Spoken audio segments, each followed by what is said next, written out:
Hello everyone.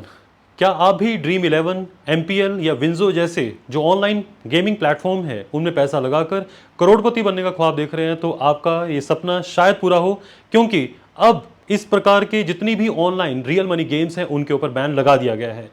यहाँ पर भारत सरकार ने एक नया कानून बनाया है और जिस कानून के तहत कुछ ऐसे प्रोविजंस इंट्रोड्यूस किए गए हैं जो कि आज हमें समझने होंगे, और उन प्रोविजंस की क्यों यहाँ पर ज़रूरत पड़ी और इसके क्या इम्पैक्ट हो सकते हैं उस पर हमें कुछ चीज़ों को डिस्कस करना है। तो आप यहाँ पे देखिए, जो अभी रिसेंटली ऑनलाइन जो मनी गेम्स हैं उसके ऊपर जो बैन लगाया गया है उससे संबंधित जो हमारा एक्ट है उसका नाम है that's the promotion and regulation of online gaming bill 2025। जिसका सीधा यहाँ पर मतलब ये है कि जितनी भी हमारे पास, जैसे भारत में बहुत ज़्यादा ये पॉपुलर हमारे प्लेटफॉर्म्स हैं जिसके अंदर ड्रीम 11 या हम देखते हैं एमपीएल है या विंजो, बहुत बड़ा एक जो है ना ये इंडस्ट्री है अपने आप में, और ये बहुत ज़्यादा बड़ा रेवेन्यू भी क्रिएट करती हैं। इस रेवेन्यू जनरेशन का कुछ ना कुछ जो aspect as a tax government को भी यहाँ पे डिपॉजिट किया जाता है, बट रातों रात इन कंपनीज के अंदर जो ये इस प्रकार की ऑनलाइन गेमिंग जिसमें मनी इन्वॉल्व थी उन सभी पर रातों रात बैन लगा दिया गया है। और अब ये प्लेटफॉर्म आपको इस प्रकार की कोई भी गेम ऑफर नहीं करेंगे जहां पर आप पैसा जो है जीत सकते हैं। तो इसमें आखिरकार ऐसा क्यों किया गया उसको समझने के लिए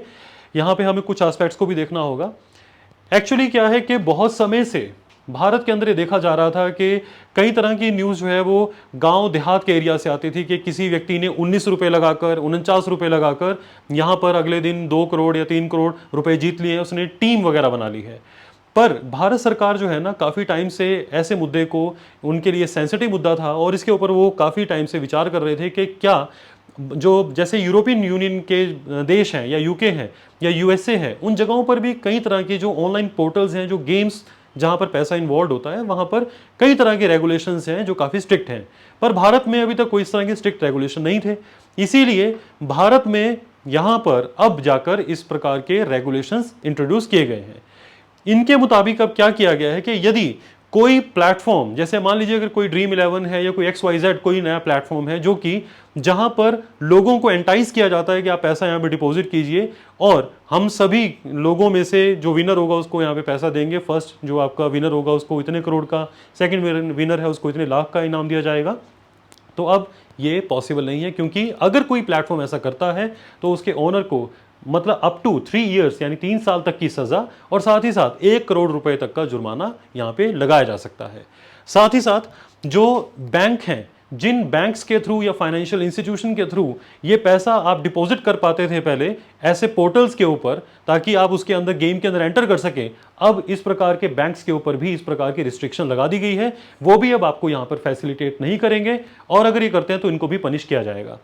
इसके साथ साथ जो इन्फ्लुएंसर्स हैं, जो एडवर्टीजमेंट करने वाले, चाहे वो बॉलीवुड स्टार्स हैं, हॉलीवुड के जो सेलिब्रिटीज इंडिया में ऐसा करेंगे या कोई भी सोशल मीडिया जो इन्फ्लुएंसर्स हैं, अगर वो आज ऐसा करते हैं तो उनके ऊपर भी लगभग 2 साल की जो सजा और 50 लाख रुपए तक के जो जुर्माने का यहां पर प्रावधान दिया गया है।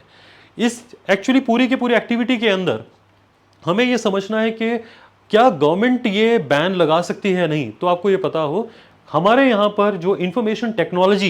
एक्ट है वो है 2000 का इंफॉर्मेशन टेक्नोलॉजी एक्ट है। आपको जिनको नहीं पता है वो थोड़ा इसके बारे में जानकारी जरूर लें। इन नियमों के तहत यहां पर जो सेक्शन 69A है वो यहां पे गवर्नमेंट को ये पावर देता है कि वो इस प्रकार की एक्टिविटी जो कि ऑनलाइन माध्यम के थ्रू इस प्रकार की कोई भी हमारे समाज को नुकसान पहुंचाने वाली एक्टिविटी पर बैन लगाया जा सकता है। तो आपको ये अगर जानकारी के फॉर्म में आपके लिए जरूरी हो सकता है। और एक चीज और है, यहाँ पर जो हमारी जो पोर्टल्स हैं,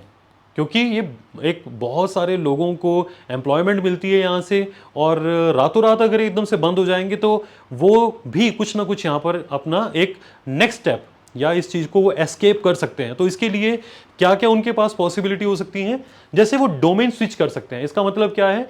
मान लीजिए अगर आप भारत के अंदर कोई किसी पर्टिकुलर एक गेम साइट की कोई वेबसाइट है तो उसे भारत के जो सर्विस प्रोवाइडर्स हैं, जो नेटवर्क या आपके पास जो इंटरनेट आता है उसको जो आपको प्रोवाइड कर रहा है उसको बोलते हैं इंटरनेट सर्विस प्रोवाइडर।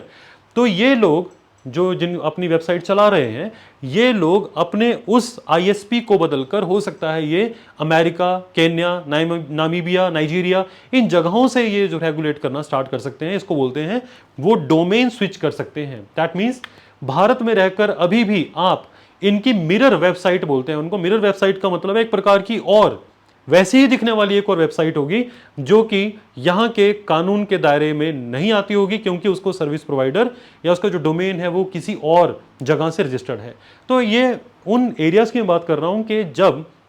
यहाँ पर जो इस प्रकार के ड्रीम इलेवन या बाकी बड़ी बड़ी कंपनीज हैं जो ऐसे ऑनलाइन पोर्टल हैं, तो वो इस प्रकार की एक्टिविटी कर सकते हैं। तो अभी भी सरकार के लिए काफ़ी चैलेंजिंग है। और जैसे रिसेंटली जो इंडिया की जो गवर्नमेंट है उसने कई तरह के ऑनलाइन गैम्बलिंग या बैटिंग एप्स के ऊपर जब बैन लगाया था, तो भारत के बहुत सारे युवा तब भी,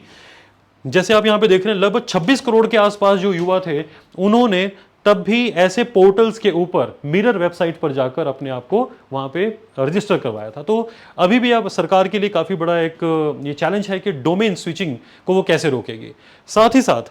यहां पर म्यूल बैंक अकाउंट्स एक और टर्म है इसी के साथ जुड़ी हुई। इसका मतलब क्या होता है गाइस?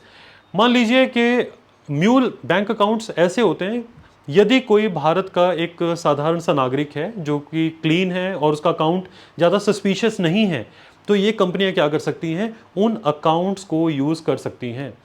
कई बार ऐसे लोग अपने उस अकाउंट को जो रेंट पर देते हैं और उससे वो कमीशन लेते हैं। दैट मीन्स क्लीन अकाउंट होते हैं ये, और इनको हम रेंट कर सकते हैं। तो अभी भी ये कंपनीज हो सकती है म्यूल बैंक अकाउंट्स के थ्रू लोगों से पैसा इकट्ठा कर सकती हैं और लोगों को रिवॉर्ड दे सकती हैं मिरर वेबसाइट्स के थ्रू। तो इसीलिए ये भी एक अपने आप में चैलेंज है कि गवर्नमेंट इस तरह की एक्टिविटीज को कैसे बैन करती है।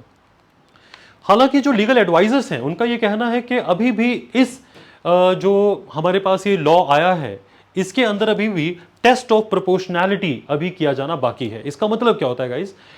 ये एक प्रकार की अवधारणा है कि यदि हमारे गवर्नमेंट के जो भी डिसीजन लेती है, कई बार क्या होता है कि जब गवर्नमेंट डिसीजन लेती है ना, तो कभी ना कभी किसी ना किसी व्यक्ति के फंडामेंटल राइट्स को वो यहाँ पर एक प्रकार से वायलेट कर रही होती है। तो जैसे कि भारत में अगर हम आर्टिकल 19(1)(g) को देखते हैं, उसके अंदर क्या बताया गया कि आप इंडिया में जो भी बिजनेस करना चाहते हैं आप कर सकते हैं,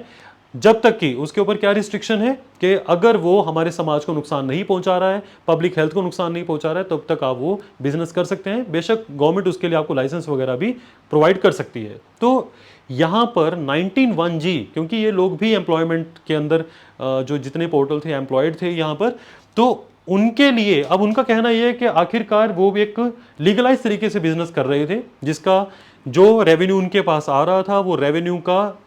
टैक्स भी वो सरकार को जमा करवा रहे थे। लेकिन अब लीगैलिटी यहां पर आ गई है कि क्या यहां पे टेस्ट ऑफ प्रोपोर्शनैलिटी है या नहीं। इसके तहत मैंने आपको बताया, जब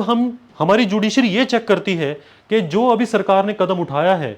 क्या उस कदम को उठाने से जिन लोगों का फंडामेंटल राइट वायलेट हुआ है, नहीं मिल रहा है उनको फंडामेंटल राइट अपना, वो एंजॉय नहीं कर पा रहे हैं, क्या ये सही है या नहीं, क्या सरकार ने सही किया या नहीं, इसको बोलते हैं टेस्ट ऑफ प्रोपोर्शनैलिटी। इसके तहत क्या चेक किया जाता है कि जो भी अभी सरकार ने कदम उठाया है, क्या वो लीगली जो उसका एम है क्या वो सही है या नहीं। तो यहां पर जो यानी कि सरकार ने अभी कदम उठाया है, क्या उसका जो गोल ऑब्जेक्टिव है, गोल और ऑब्जेक्टिव क्या है इस जो लॉ का, ताकि जो हमारे समाज के लोग हैं जो इन गेम्स में अपना पैसा गवा देते हैं, एक प्रकार की गैम्बलिंग है, बैटिंग है, तो क्या उनको हम बचा पाएंगे या नहीं। तो यहाँ पे सरकार का एम बिल्कुल क्लियर है कि हमने ऐसे लोगों के जो असेट वो लूज कर जाते हैं उसको बचाना भी है। साथ ही साथ सुटेबिलिटी चेक की जाती है इसके अंदर। इसका मतलब है कि क्या जो तरीका सरकार ने अभी फॉलो किया है अपने गोल को अचीव करने का, क्या वो सही है या नहीं, ये भी चेक करेगी जुडिशरी। थर्ड, इसके अंदर हम देखते हैं नेसेसिटी। दैट मीन्स क्या इसके अलावा कोई और अल्टरनेटिव नहीं था क्या, या सिर्फ यही एक अल्टरनेटिव था जिसके थ्रू हम ये चीज को मतलब अचीव कर पाएंगे अपने गोल को। और एक है बैलेंसिंग, जिसका मतलब ये है कि क्या आपके द्वारा बनाए गए कानून से पब्लिक को उतना बेनिफिट हुआ या नहीं, क्योंकि जिस प्रपोर्शन में आपने ये बैन लगाया है, उस बैन लगाने से क्या भारत के बहुत सारे युवाओं को फायदा हुआ या नहीं, क्या हम लोगों की हेल्थ को बचा पाया नहीं। इन चीज़ों को लेकर जब जुडिशरी चेक करेगी तब जाकर इसे हम बोलेंगे कि टेस्ट ऑफ प्रोपोर्शनैलिटी को इसने पास किया। सो आई होप आपको यहाँ पर ये समझ आया होगा कि जो ऑनलाइन गेमिंग बिल है और ये लॉ बन चुका है, इसका ऑब्जेक्टिव क्या था कि भारत के जो बहुत सारे जो बेरोज़गार लोग हैं या कई लोग जिनके पास रोज़गार भी है या जो उनके पास अपने फंड्स भी हैं, वो लोग ऐसे पोर्टल्स पर जाकर उनको एक एडिक्शन हो जाती है, वो बार बार अपना पैसा वहाँ पे लगाते रहते हैं और जीतते बहुत कम लोग हैं, जबकि हारने वाले लोगों की संख्या काफ़ी ज़्यादा है। तो कई घर इस मामले में बर्बाद हो चुके हैं। तो सरकार ने इसीलिए इस कदम को यहाँ पर उठाया है, और इस तरह से जो हमारी सरकार का जो ऑब्जेक्टिव है वो बहुत क्लियर है कि कैसे हम यहाँ पे अपने जो यहाँ के जो लोग हैं उनको हम ऑन लार्ज, यानी कि बहुत बड़े लेवल पर एट लार्ज उनको हम यहाँ पर एक उनके एसेट्स को या उनकी फाइनेंशियल हेल्थ को इम्प्रूव करेंगे या उनको प्रोटेक्ट करेंगे। सो आई होप आपको यहाँ पे गवर्नमेंट का डिसीजन समझ आ गया होगा, और इसके अंदर जो लीगैलिटी है यहाँ पर उसको जो टेस्टिंग बाकी है अभी, उसके बारे में आपको समझ आ गया होगा। तो जब भी कभी कुछ इस तरह के